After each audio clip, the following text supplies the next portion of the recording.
Condenado a 22 anos de prisão, o homem que matou o capoeirista Moa do Catendê depois de uma discussão política em Salvador, na Bahia. O ministro do Supremo, Alexandre de Moraes, votou a favor do compartilhamento de dados financeiros sem autorização prévia da Justiça. O julgamento vai ser concluído na semana que vem. Protestos terminaram em confronto agora na Colômbia.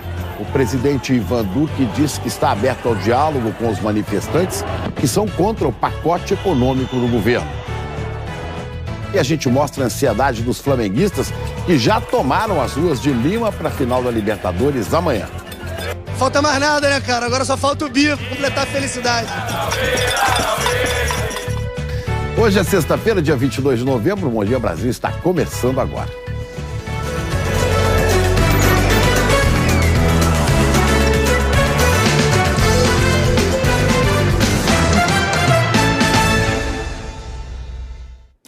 E a gente abre a edição de hoje com a notícia de mais uma tragédia. Mais 2 casos de feminicídio ontem à noite na Baixada Fluminense. As vítimas são 2 jovens de pouco mais de 30 anos, mortas quando discutiam com o parceiro.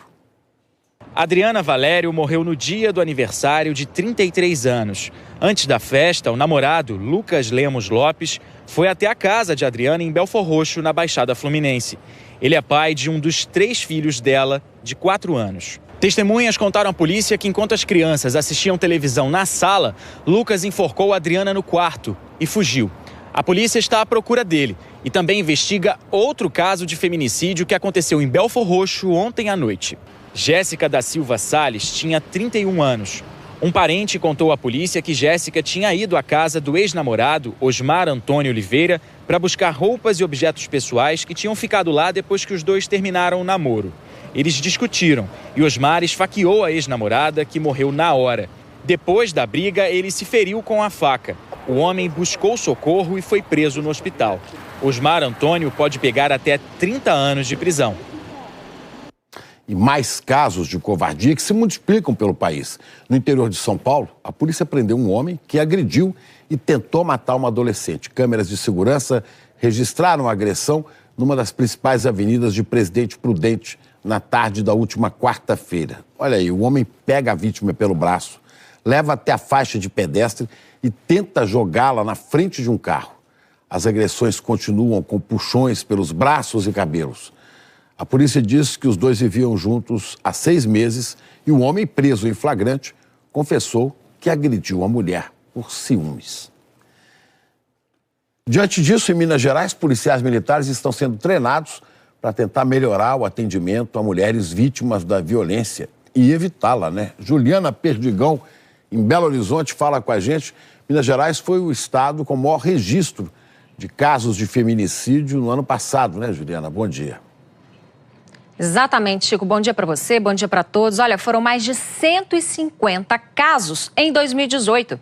Então, a primeira turma do treinamento tem 70 policiais das 30 cidades mineiras que mais registraram feminicídios em 2018. Essa mulher grávida seria mais uma vítima de feminicídio se os vizinhos não tivessem chamado a polícia. Para fugir do companheiro, que tinha uma faca, ela pulou a janela do 2º andar da casa. Ele pulou atrás dela. O homem foi preso por cárcere privado e agressão. Ele falou até que os polícias iam matar eu. Aí eu pensei meus filhos, eu pensei em me matar. Minas Gerais é o estado com o maior número de registros de feminicídio, seguido por São Paulo. Ao todo, no Brasil, foram mais de 1.200 casos de feminicídio no ano passado, de acordo com o Fórum Brasileiro de Segurança Pública. Para tentar impedir que a violência doméstica se transforme num feminicídio, a Polícia Militar de Minas Gerais está treinando mais policiais para o trabalho de prevenção. Uma das etapas é visitar as vítimas em casa. A outra é a abordagem na hora em que a polícia é acionada. No treinamento, os policiais participam de simulações de violência contra a mulher. 70 policiais estão sendo treinados nas 30 cidades mineiras com mais casos de feminicídios. Mais de 90%, 98% dos casos que eu já atendi até hoje, a gente quebra o ciclo de violência sem que haja a prisão do autor, só com a simples presença da polícia militar mesmo. Dona Chica conta que durante 10 anos foi agredida pelo marido. Chegou a perder a visão de um dos olhos. Hoje ela tem um conselho para quem sofre violência doméstica. Não faça como eu. No primeiro tapa denuncia. Na primeira agressão psicológica, denuncie. Porque se eu tivesse escutado os profissionais da área, como psicólogo, como o próprio delegado depois, eu estaria hoje aqui com meu olho. Tem que denunciar. E a gente reforça aqui, então, a importância de denunciar e a importância da mulher se sentir segura para fazer isso. E é por isso, né, Chico, a importância desses policiais serem preparados para acolher essas mulheres. Que ela se sinta acolhida, se sinta segura, como você falou. E é importante que toda a sociedade trabalhe contra essa violência, denunciando, observando e tentando prevenir.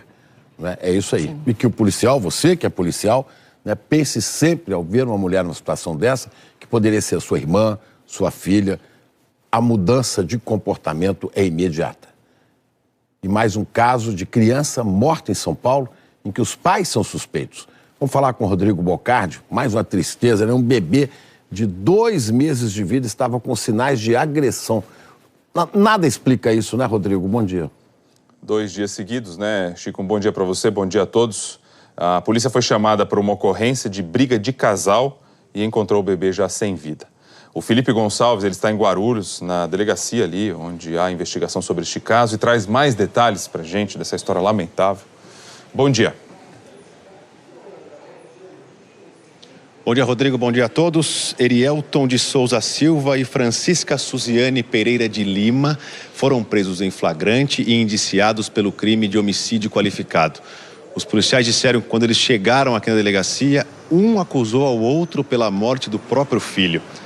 A polícia ouviu testemunhas que disseram que eles passaram de quarta para quinta bebendo e usando drogas. De manhã, um vizinho ouviu a briga do casal, resolveu ir até a casa deles, mas quando chegou lá, a criança já estava desacordada.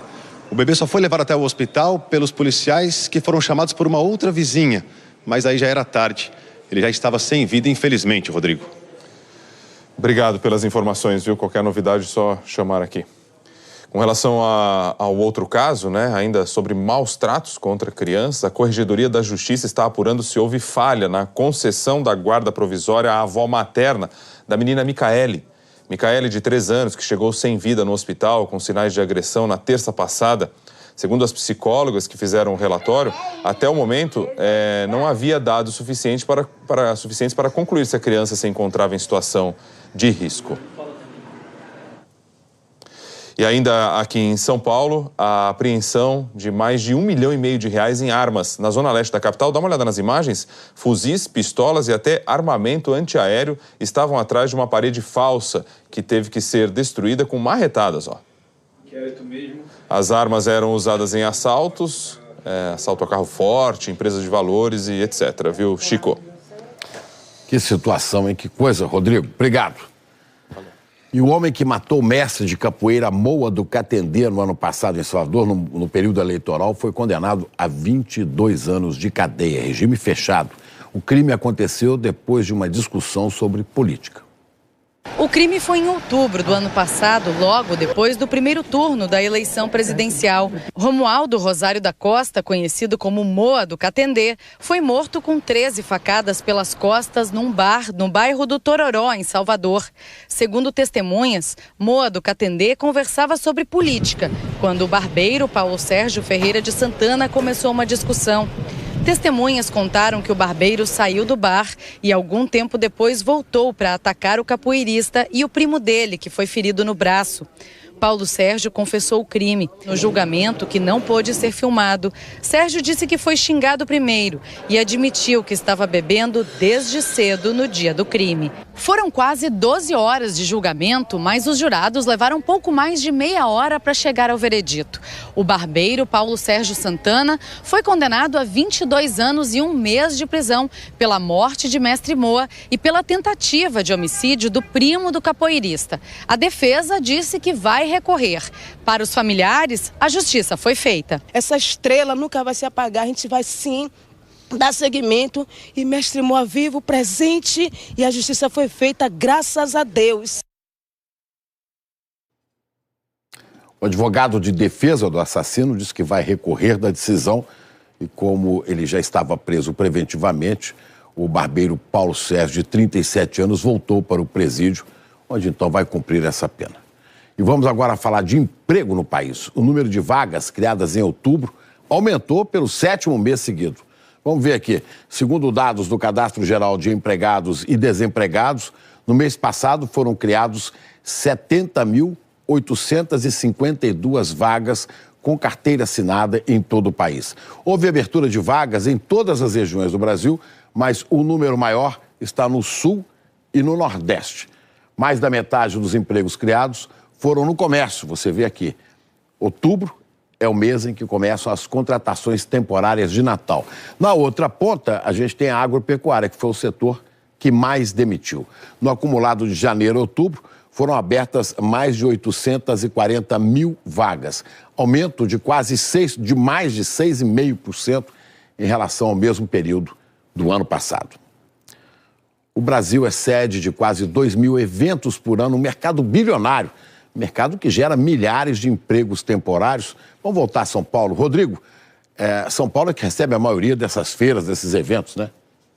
80% das feiras, viu, Chico, são promovidas aqui. E aí não precisa muito, né? Para saber que essas feiras aquecem a economia com oportunidades para empresas, trabalhadores, áreas como montagem, estandes, vendas, segurança, limpeza e por aí vai. Dá uma olhada.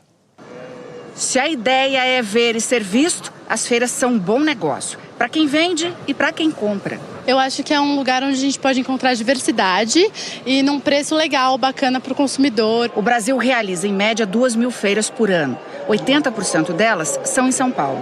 A União Brasileira de Promotores de Feiras pesquisou 740 eventos e fez um raio-x do segmento no estado. Em um ano, as feiras atraíram 60 mil expositores e 8 milhões de visitantes.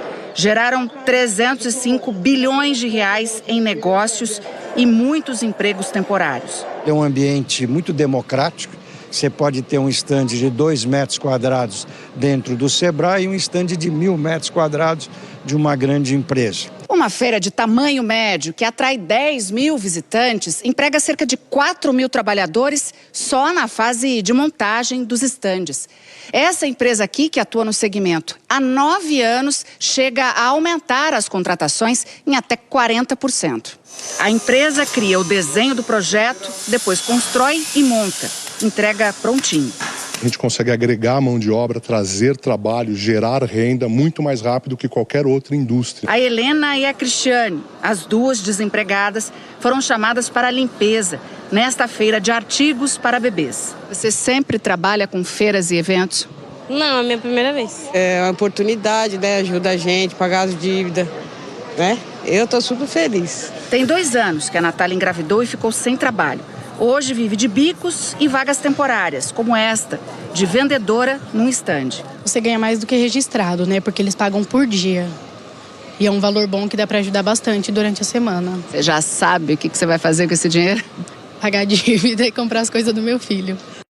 Isso aí, oportunidade para muita gente. O caso da Natália não é exceção. Cerca de 90% dos empregos gerados em feiras e eventos são temporários. Chico. E acaba trazendo também turistas, trazendo pessoas que voltam à cidade, né, Rodrigo? Obrigado. Bom, fim de semana está chegando e muita gente quer saber como é que fica o tempo. Então vamos falar da previsão com a Sabina Simonato. Sabina, bom dia. Semana marcada por chuva, principalmente no Espírito Santo. Como é que é? Para hoje tem mais temporal por aí? Oi, Chico, bom dia a você, bom dia a todos. Tem sim, mas não para o Espírito Santo. Por lá, a chuva enfraquece, o que é uma boa notícia. Dessa vez, as pancadas mais fortes, ficam por conta no norte, nessa área que a gente destacou aqui, nos estados do Amazonas, Roraima e também oeste do Pará. No sudeste, Vale do Paraíba, litoral norte, capital paulista, com temporais no fim da tarde. E no sul de Minas e sul do Rio Grande do Sul, também estão na rota da chuva forte. Mas, antes do temporal, o sol aparece forte em Porto Alegre. Vamos para lá ao vivo? Faz calor de 32 graus, as pancadas fortes só no fim da tarde, tá? E isso também vale para essa grande área verde no mapa que a gente mostra para vocês aqui. A combinação de calor e umidade, chuva isolada, mas que pode ser forte sim, viu, Chico? Pois eu vi aí o amarelo no mapa, né? O Rio de Janeiro hoje começou com um dia maravilhoso, com sol. Agora, onde é que o sol vai aparecer mais? Onde é que o tempo fica firme e sem chuva, hein? Conto para você, Chico. Hoje aí, máxima de 34 graus, mas tempo firme, sem nada de chuva no Nordeste. Por lá, as temperaturas ficam acima dos 30 graus, o que é típico para essa época do ano. Vamos para o Recife, hoje máxima de 31 por lá e a umidade cai à tarde, tá? Também faz calor em São Paulo, com máxima de 32 em Florianópolis e Campo Grande, com 34 graus. Para amanhã, já adianto, tem uma frente fria que vai avançar pela costa do Espírito Santo, trazendo mais chuva por lá. Em São Paulo e também no Rio de Janeiro, as temperaturas caem também, tá? A partir de amanhã, Chico. E a gente lembra que essa chuva do final de semana e desse mês de novembro não deve reverter o quadro de seca que vem atingindo a região sudeste desde junho, viu, Chico? Mas quer dizer que vamos ter um fim de semana chuvoso no sudeste. Obrigado, Sabina. Bom fim de semana para você. E a gente viu que a estiagem está prejudicando muitas regiões do país e prejudicando também a Piracema em regiões do sudeste e do centro-oeste do Brasil. É que o nível baixo dos rios está dificultando a chegada dos peixes até os locais de desova. É nadando rio acima, na luta contra a correnteza, que os peixes se reproduzem. A Piracema vai até o fim de fevereiro. Mas esse ano, os rios do Sudeste e Centro-Oeste estão baixos demais e as fêmeas não estão conseguindo desovar.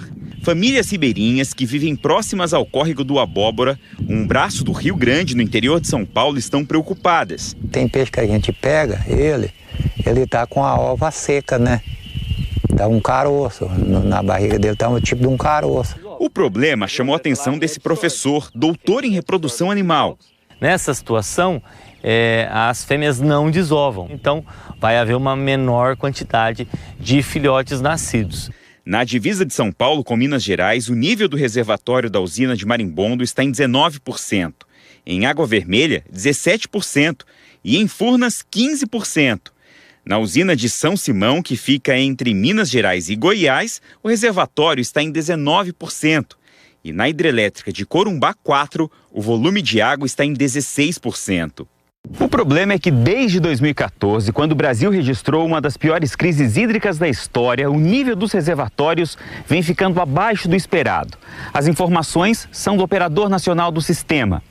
Aqui no Rio Grande, era para a água estar bem aqui, onde eu estou. Segundo esse pesquisador da Unesp, a Universidade Estadual Paulista, a situação está pior esse ano pela falta de regularidade de chuva. Você tem uma noção, uma expectativa, historicamente, de umas chuvas caírem. E ano a ano, essas expectativas não têm se confirmado. E com um tempo tão imprevisível, a paisagem aqui também tem mudado bastante. A gente está acostumado a vir pescar aqui às vezes e aqui é bem alagado e agora está bem seco. A gente fica bem sentido com essa situação, né? Vamos para o intervalo? Já a gente vai falar do lançamento do novo partido do presidente Jair Bolsonaro. Tem uma operação em Minas contra maus tratos de animais. Na Colômbia agora, viu? Protestos contra o governo terminaram em violência. E a gente segue de olho no trânsito, no transporte, as notícias aqui ao vivo de São Paulo para vocês. 8 horas e 18 minutos, vai virar para 8h19. Trânsito dentro da normalidade na Marginal, sentido Castelo Branco. Pouquinho de congestionamento na pista local, a gente volta já. O dele, que tem o nome de Aliança pelo Brasil. Vamos falar com o Fábio William em Brasília, porque ele tem mais informações. Fábio. Oi, Chico, bom dia para todo mundo ligado no Bom Dia Brasil. Olha, o novo partido do presidente ainda depende da coleta de assinaturas e de registro no Tribunal Superior Eleitoral. Só depois disso vai poder disputar eleições.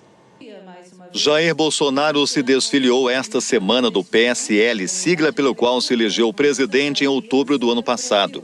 O Aliança pelo Brasil será o 9º partido da carreira dele. O TSE deve decidir na semana que vem se as quase 500 mil assinaturas necessárias para a criação da legenda podem ser coletadas por meio eletrônico. No ato de lançamento do partido, Bolsonaro falou em aperfeiçoamento das instituições. Tudo passa pela política. Não adianta reclamarmos do parlamento, do presidente da República, do Poder Judiciário. Tudo aqui é política. E nós temos que trabalhar para que essas instituições cada vez mais sejam aperfeiçoadas. Agora passa tudo isso pelo entendimento e pela compreensão de cada um dos senhores. Vamos fazer críticas, mas críticas moderadas. Vamos melhorar o Brasil agindo dessa maneira. O número escolhido para a nova legenda é 38, como o calibre do revólver, Chico. Pois é, lamentável esse dado, né, para um país já tão violento. Obrigado, Fábio. O governo federal enviou ao Congresso um projeto de lei para livrar de punição policiais e militares que matam em situações de confronto. Vamos conversar com o Gerson Camarote, também em Brasília. Camarote, bom dia. Esse texto já foi rejeitado 2 vezes na Câmara e o governo insiste. Qual foi a reação do Congresso, hein? Olha, de muito desconforto, porque está sentindo o Congresso que está com a faca no pescoço. Dessa vez, esse projeto que o presidente está enviando tem uma particularidade.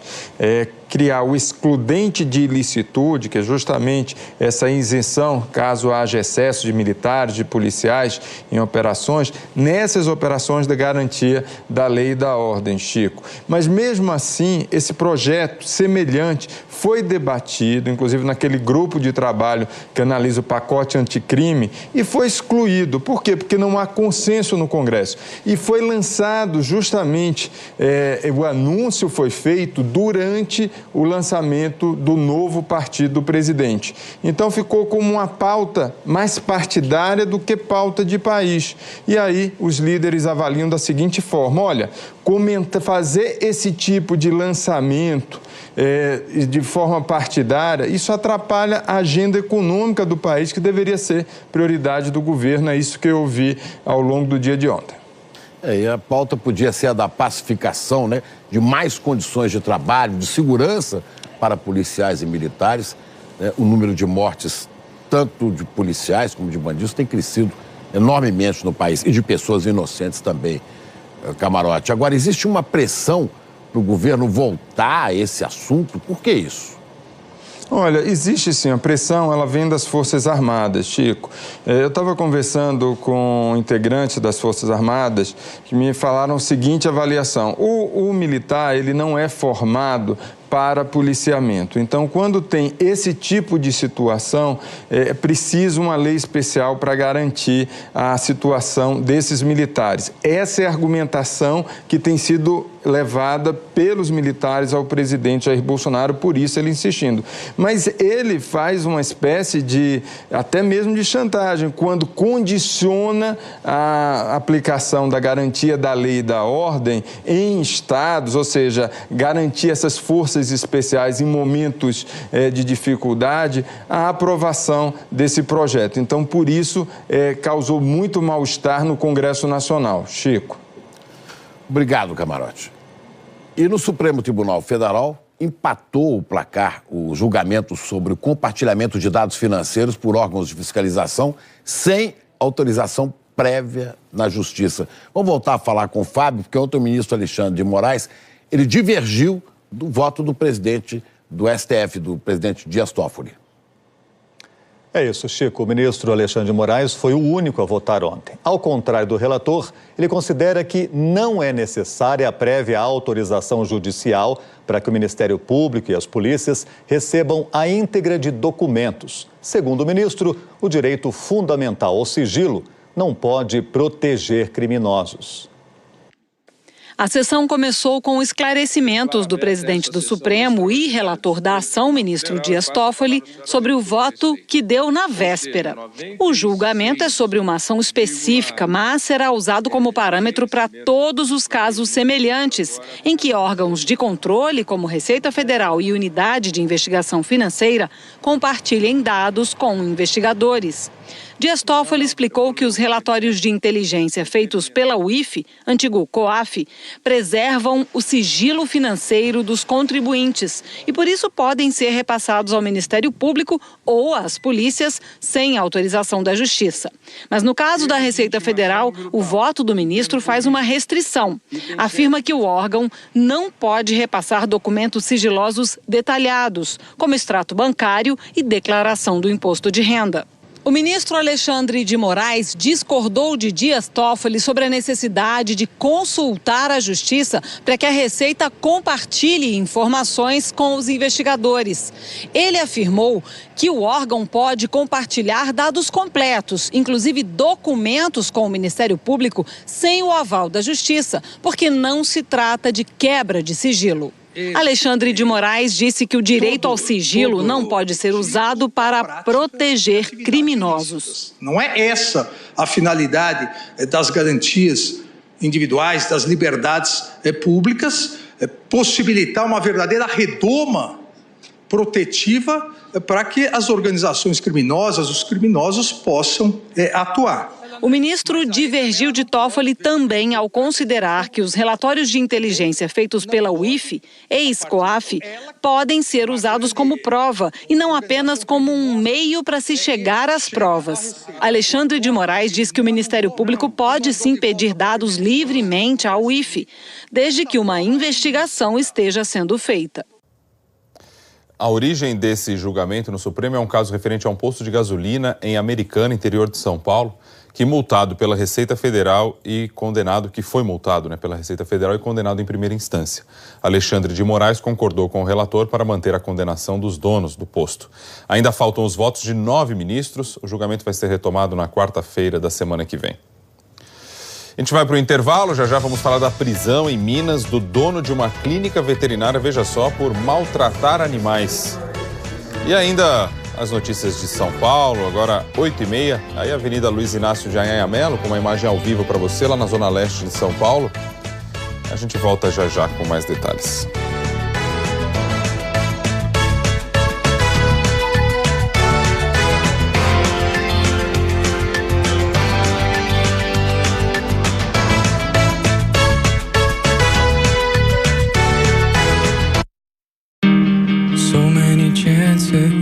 Many choices, many doubts, so many things, some mistakes, but I can live without you.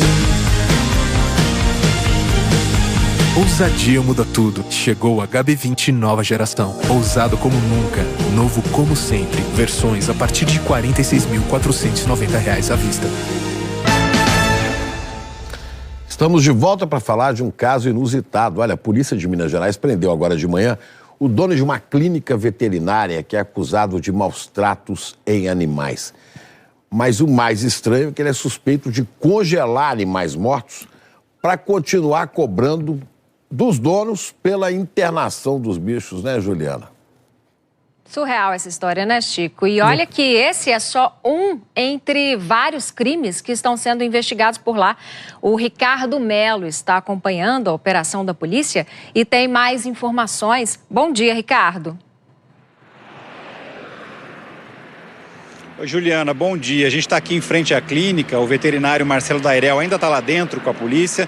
Vai sair daqui preso em prisão preventiva, aquela que não tem prazo para concluir. Além desse caso de congelamento de animais, a polícia também investiga outros crimes, como, por exemplo, reaproveitar próteses de um animal que morreu e implantar essa prótese em outro animal.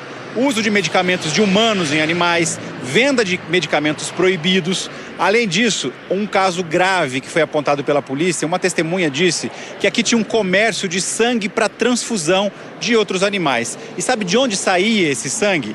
De animais que eram trazidos pelos donos aqui para a clínica para fazer banho e tosa. O veterinário aproveitava que eles ficam o dia inteiro na clínica para tirar o sangue deles e vender. A Justiça determinou o fechamento da clínica e também determinou a suspensão do registro do veterinário no Conselho Regional de Medicina Veterinária. A mulher dele também está com prisão preventiva, mas como está viajando, não foi encontrada. Ricardo Melo para o Bom Dia Brasil. Olha só, mudando de assunto, aqui em São Paulo, quase 130 mil pessoas vão fazer a primeira fase da FUVEST no próximo domingo. Os portões abrem ao 12h30, lembrando, e fecham à 13h, hein? Os candidatos terão 5 horas para resolver 90 questões de biologia, física, química, matemática, geografia, história, inglês e português. Tem que levar caneta transparente de tinta azul e documento original com foto.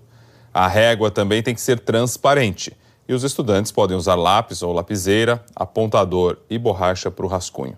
O vestibular da FUVEST vai preencher mais de 8 mil vagas. A segunda fase nos dias 5 e 6 de janeiro. Boa sorte para todo mundo. 8h37, Natália, atualização para a gente do trânsito e do transporte. Transporte coletivo com problemas hoje cedo, né, Rodrigo? Tem uma paralisação de ônibus na Zona Leste que afeta 41 linhas super importantes para quem mora nas regiões do Itaim Paulista, região de Guaianazes. A SP Trans afirma que essas 41 linhas de ônibus estão sendo substituídas, na medida do possível, por 3 linhas da Operação Paese. Eu separei aqui na tela para vocês visualizarem comigo a região afetada por essa paralisação. Aqui é o mapa das linhas de ônibus, Rodrigo. Você vê que não está tão crítico em vermelho, até porque os ônibus estão na garagem, né? O que o pessoal reclama é que outras linhas estão sobrecarregadas. As linhas que fazem itinerários parecidos. Então tá aqui, ó, no destaque para vocês, a região afetada por essa paralisação. Funcionários da Transunião, então, que reclamam de atrasos nos pagamentos, tá, Rodrigo? E 3 linhas da Operação Paese circulando. Daqui a gente já vai direto para dar uma olhadinha no mapa do metrô. Tá aqui na tela para vocês. Agora eu misturei tudo, mas eu vou tirar dos ônibus agora. Transporte coletivo sobre trilhos, operando normalmente, reduzindo para vocês conferirem comigo aqui na tela. Tá bom, tudo verdinho. Obrigado, viu? Daqui a pouco a gente vai falar do acidente com o apresentador Gugu Liberato, que está internado nos Estados Unidos, e outras notícias de São Paulo também. 8h39. A gente volta já.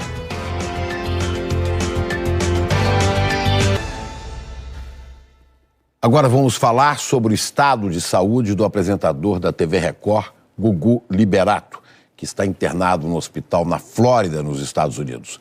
A assessoria dele divulgou ontem a seguinte nota, abre aspas, nesta quarta-feira, dia 20, o apresentador Gugu Liberato sofreu um acidente numa queda em sua casa em Orlando e se encontra internado em observação. Gugu está na unidade de terapia intensiva e vivo, sendo acompanhado pela equipe médica local. As informações que circulam sobre sua suposta morte são inverídicas. Os familiares de Gugu chegaram a Orlando por volta das 19h30 desta quinta-feira e vão conversar pessoalmente com a equipe médica. De acordo com os procedimentos do hospital, somente nesta sexta-feira, hoje, um boletim será divulgado primeiramente à família, assim como todos os familiares, amigos, fãs e profissionais de imprensa. Estamos confiantes em sua recuperação e agradecemos as manifestações de apoio. Fecha aspas. Vão aqui também os nossos votos pela recuperação de Gugu Liberato. Isso aí, Chico. Olha, vai ser realizada amanhã, no interior de São Paulo, a beatificação do padre Donizete. 80 mil pessoas são esperadas para a cerimônia na cidade de Tambaú. 4 vezes a população da cidade. Um representante do Papa Francisco vai comandar a cerimônia de beatificação. O padre Donizete Tavares de Lima morou na cidade por 35 anos. Os primeiros milagres foram atribuídos a ele na década de 70. Um deles foi reconhecido pelo Vaticano em abril desse ano. A cura de um menino que tinha um problema nos pés. 8h45 agora. Sabina, vamos atualizar o tempo aí para quem está em São Paulo? Vamos, tudo bom, Rodrigo? Bom dia para vocês. Hoje, calor de 32 graus aqui na capital, viu? Fica bem abafado e quente. E por conta desse abafamento, você já sabe, vem pancada de chuva à tarde, é temporal, viu? Isso vale para todo o estado. Dá uma olhada que tá tudo no verde, mas o risco maior, a pior área, é o litoral norte e a região metropolitana. Atenção aos ventos e aos raios fortes. Essa chuva está mais prometida que a de ontem, de anteontem. É, essa mais pesada, mais encorpada. Rodrigo, ontem, por exemplo, na zona leste da capital choveu granizo, mas na zona sul estava tudo seco. Mas hoje essa chuva é mais generalizada. Fim de semana. Fim de semana, calor ainda forte, tá? No interior, Presidente Prudente com 35, Barretos 33, aí Sorocaba, São Caetano e Cotia com temperaturas abaixo dos 30 graus. E até em São Paulo a temperatura cai no sábado por causa da passagem de uma frente fria, que deixa o céu mais fechado. E aí a chuva vem a qualquer momento, como a gente pode ver. No domingo, se você for ficar por aqui na capital, máxima só de 21 graus, fresquinho, é bom para dormir até acordar, né? Aí, que bom. Bom final de semana para você. Para nós. Valeu. Tchau, tchau. O presidente da Colômbia, Iván Duque, disse que está disposto a dialogar com a população. Isso após um dia de protestos que terminaram em violência em alguns pontos do país. Milhares de colombianos foram às ruas contra um pacote de medidas econômicas do governo. Houve confronto entre manifestantes e policiais no centro de Bogotá, capital do país. Em Cali, a prefeitura impôs toque de recolher para evitar roubos e vandalismo. Mas em cidades como Medellín, Barranquilla e Cartagena, as manifestações foram pacíficas. O governo pretende flexibilizar leis trabalhistas e mudar o sistema de aposentadorias. Agora já com a Natália, 8h46, mais uma atualização. Sim, com recados para quem pretendia usar a linha 15 do metrô Prata, do monotrilho amanhã, viu, Rodrigo? Pretendia porque esse pessoal vai ter que pensar num plano B, tá? Essas estações não abrem amanhã cedo entre Jardim Planalto e Vila Prudente, ficam fechadas até 2 horas da tarde e aí vai ter linha especial do Paese. Ônibus Jardim Planalto, Estação Vila Prudente, serão 15 ônibus circulando nesse horário, tá? Já quem passar pela Estação Corinthians Itaquera pode aproveitar e levar eletroeletrônicos que as pessoas não usam mais, querem descartar de uma forma responsável. Então, vai rolar um mutirão, é teu caso? Então, aproveita, leva lá entre 10 da manhã, 5 horas da tarde. A coleta vai ser no final da rampa de acesso ao estádio, que fica ali do lado da estação, tá? Tá aí a dica. Aqui na tela, então, todas as linhas de metrô e CPTM funcionando normalmente hoje, tá? E a gente tem imagens feitas pelo Globocop agora cedo, Rodrigo, de uma situação que aconteceu perto da rodovia Anhanguera. Esse caminhão ficou boa parte da manhã, continua por lá ocupando essa faixa da direita de uma rua que fica paralela à rodovia, liga a região ali de Pirituba ao Parque São Domingos, porque a carga quase tombou, né? Não chegou a cair, mas ficou ali ocupando. Não teve grandes consequências para o trânsito, porque é uma rua pequena, tá? Agora, onde não tá bom o trânsito nessa manhã, separei para mostrar aqui para vocês. Trânsito ao vivo aqui na Anhanguera, então, na chegada à capital. Na Bandeirantes também não tá nada bom. E a Ayrton Senna exigindo muita paciência do pessoal por aqui, viu, Rodrigo? Teve uma batida leve mais cedo e o congestionamento continua por lá. E também mais um acidente na Marginal Pinheiros, perto da Ponte do Socorro, sentido Castelo. Fique ligado no seu caminho, a gente vai para o intervalo. Já expectativa, festa dos flamenguistas para a final da Libertadores contra o River. É amanhã em Lima, no Peru. 8h48, a gente volta já. A Carol Barcelos já está aqui para falar dessa ansiedade. Você que está em casa não está vendo, olha, ali atrás das câmeras tem um monte de flamenguista. Eles estão com a camisa a semana inteira. Com a camisa, né? O clima é esse, está chegando a hora, é contagem regressiva, é jogão de final de Libertadores. Jogão, jogo único, né, Chico? Bom dia pra você, ótimo dia pra todo mundo. Gente, olha, a contagem agora é regressiva mesmo, porque já tá em horas. Olha o relógio. Mais ou menos 32 horas para a bola rolar no Estádio Monumental de Lima. E a torcida do Flamengo, Chico, já transformou a capital peruana numa grande roda de samba, olha só. A ideia de fazer a final da Libertadores em Lima, no Peru, era para que fosse um ambiente neutro. Pô, parece que eu tô no Rio, cara. Só tem flamenguista na rua, um calor danado. Parece que estamos no Rio. Tô em Lima. Os torcedores do Flamengo estão tomando as ruas da capital peruana. Para o jogo de amanhã contra o River Plate, são esperados mais de 15 mil flamenguistas. Alguns já estão fazendo amizades com peruanos. Esses daí conseguiram achar uma casa que desse para ver o primeiro treino de Jorge Jesus em Lima. Mas o técnico português foi mais esperto e cobriu com esta lona preta o local de treinamento, para manter o mistério. Existem alguns detalhes que é importante que a gente possa trabalhar com essa tranquilidade, só a gente, mas acho que chegamos aqui nessa final no nosso melhor momento. Logo mais, o Flamengo faz o segundo e último treino em Lima antes da final. E aqui na capital peruana, o técnico Jorge Jesus não está nem um pouco preocupado em dar intensidade aos treinamentos. Por 2 motivos: sol e calor.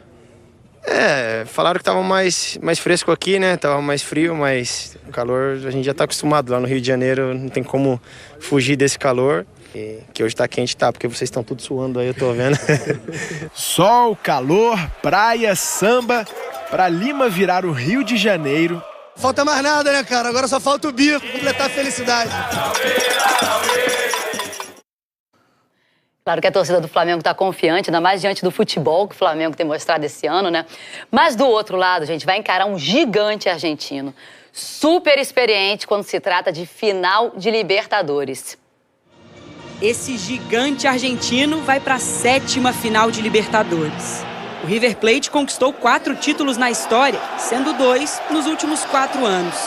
O mais recente, no ano passado, foi em cima do grande rival Boca Juniors. Vamos com muita fé para conquistar a 5ª Libertadores, disse esse torcedor. Sumar nossa 5ª Copa Libertadores. A fase do River é tão boa que os títulos vão se acumulando. E mesmo quem não teve a chance de disputar a final do ano passado contra o Boca Juniors, ganhou uma oportunidade mais rápido do que esperava. Apenas 1 ano depois. O atacante Rafael Borré estava suspenso na decisão de 2018. Neste sábado, deve ser confirmado como um dos titulares do técnico Marcelo Gallardo contra o Flamengo. Para mim é algo especial, creio que... O colombiano disse que é um momento especial e que ele vive com muita felicidade. 7 titulares da conquista do ano passado seguem entre os 11. No treino de ontem, o primeiro do time aqui em Lima, Gallardo fez mistério e só mostrou o aquecimento dos jogadores. Acho que nesse tipo de partida os detalhes são importantes e temos que estar concentrados. É um gigante que está mais vivo do que nunca nos últimos anos, mas que sabe a força do adversário que tem pela frente.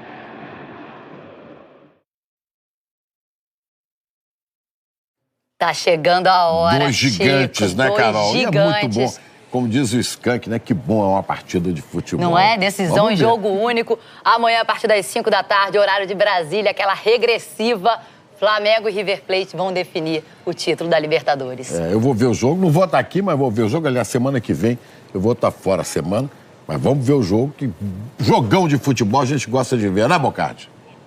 Isso aí, Chico. Tirando aí os flamenguistas ansiosos, nervosos, aflitos e tal com essa partida de amanhã, sexta-feira muita gente animada também para relaxar no final de semana, aquela dormida até acordar, mas não é o caso dos quase 130 mil candidatos da FUVEST, maior vestibular do país, que seleciona estudantes para a USP e para a Santa Casa de São Paulo.